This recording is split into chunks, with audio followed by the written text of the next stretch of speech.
les enfants, aujourd'hui nous allons raconter l'histoire de Rabbi Akiva. Vous vous rappelez, on avait parlé de Rabbi Akiva qui avait commencé à apprendre la Torah alors qu'il avait 40 ans et qui avait très bien appris.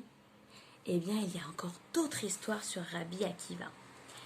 Rabbi Akiva et ses 24 000 élèves. Il était une fois Rabbi Akiva et les brigands. Un jour, Rabbi Akiva devait partir en voyage. Alors il alla chercher un âne pour porter ses bagages, un coq pour les réveiller le matin, une bougie pour lire la Torah la nuit et l'étudier. Et il partit en voyage. Il marcha longtemps et il arriva dans une ville. Il tapa à la porte. « Bonjour, est-ce que je pourrais vous payer et dormir dans votre grange ? Je n'ai pas où me reposer, dit Rabbi Akiva. » Mais les gens de la ville dirent « Oh non, pars d'ici! On ne reçoit aucun invité chez nous. » Alors il dit « Bon, je vais aller chercher autre part. » Et Rabbi Akiva tapa à la porte de tout le monde. Mais non, personne ne voulait le recevoir. Alors, Rabbi Akiva sortit loin de la ville et se mit tout seul près d'un arbre. Il donna des graines à son coq, il donna du foin à son âne et se prépara pour dormir tout seul loin de la ville. Le soir tomba. À la lumière de sa bougie, Rabbi Akiva étudiait la Torah. L'âne à côté, le coq à côté de lui. Quand tout à coup, un gros chat arriva et dévora son coq. Oh! Rabbi Akiva dit « Oh, tout ce que Hachem fait, c'est pour le bien.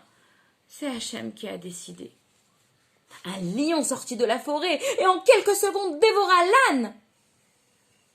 Rabbi Akiva, encore une fois, dit « Tout ce que Hachem fait, c'est pour le bien. » Le vent souffla sur sa bougie et l'éteint. Il ne lui restait plus rien, ni le coq, ni l'âne, ni la bougie. Quand tout d'un coup, il entendit un grand bruit. Vite, il grimpa à l'arbre et se cacha. Et il vit que des voleurs étaient rentrés dans la ville et allaient dans toutes les maisons pour faire sortir les gens et les faire devenir des esclaves, comme à Pessar. Oh, Rabbi Akiva se cacha et attendit que les voleurs partent. Et alors il se tourna vers Hachem et dit « Oh Hachem, merci. Maintenant je comprends. Pourquoi tu m'as enlevé ma bougie, mon coq et mon âne? En fait, c'était pour me faire du bien.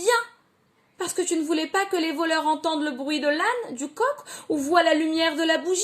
Et grâce à ça, j'ai été sauvée de ces méchants voleurs. Merci Hachem. » Des fois, on ne sait pas qu'Hachem il nous fait du bien, mais c'est sûr qu'il nous fait toujours du bien. Et comme on parle de Rabbi Akiva, j'ai une autre histoire à vous raconter. Et en plus, elle nous apprend ce que Rabbi Akiva disait, qu'il faut toujours être gentil et faire Ahavat Israël, et même donner la tzedaka aux autres.